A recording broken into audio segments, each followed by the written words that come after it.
Wewe Gachagua wa masiasa, ungekuwa mwanaume. Wale wanaume wazuri kwa Kikuyu wamekufa, wale wazuri, watu wa kusema na kutenda.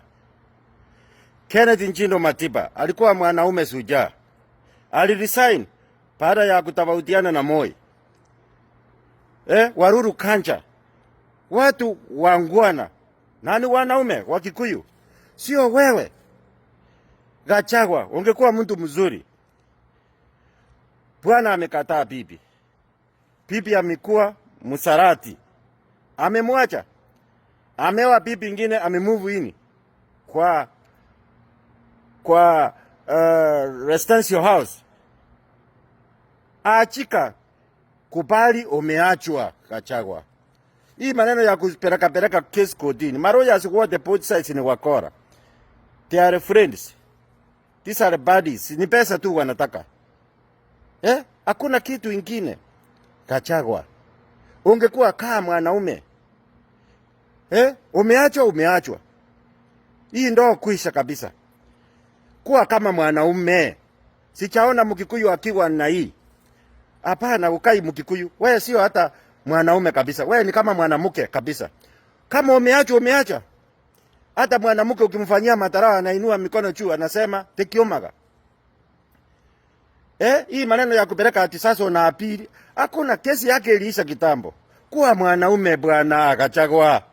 Semeji ya kuwa mwanaume, usikue kama mwanamke manga. Kama umeachwa. Hakuna mtu anakutaka saa hii. Ruto hakutaki. Move on. Na rafiki yangu Kindiki. Na wewe kubali. Hii maneno ya kesi mingi ni ya ukumbavu. Kuwa mwanaume pia men. Wacha kukaa kama mama. Hata kwa mama ingine hawakai hivyo. Kama wameachwa wanaenda na kisirani, wanasema tekiomaga, call it a day. Maneno yako kwisha, na hutapata security tena, hautakuwa deputy president, na hautasimama for 10 years from now. Maneno yako kwisha. Ungelisaini kitambo, sababu hauna akili. Gachagua masiasa, hauna akili na kuambia kama semeji yako kabisa, haki ya Mungu. Jaribu kwa kama pipi umeachwa. Achika vizuri. Wacha kuforce issues hapa Gachagua. Ndio mimi naweza sema Cosmo isi kazi. Wacha Kindiki wafanye kazi na rais. Ndio tusukume mtoto yenu kutoka mountain. Ndio akuwe the tie breaker ya president. Yeye ndiye atakuja kuwa the 60th president. Na nimesema the 60th president ni msoe mapema.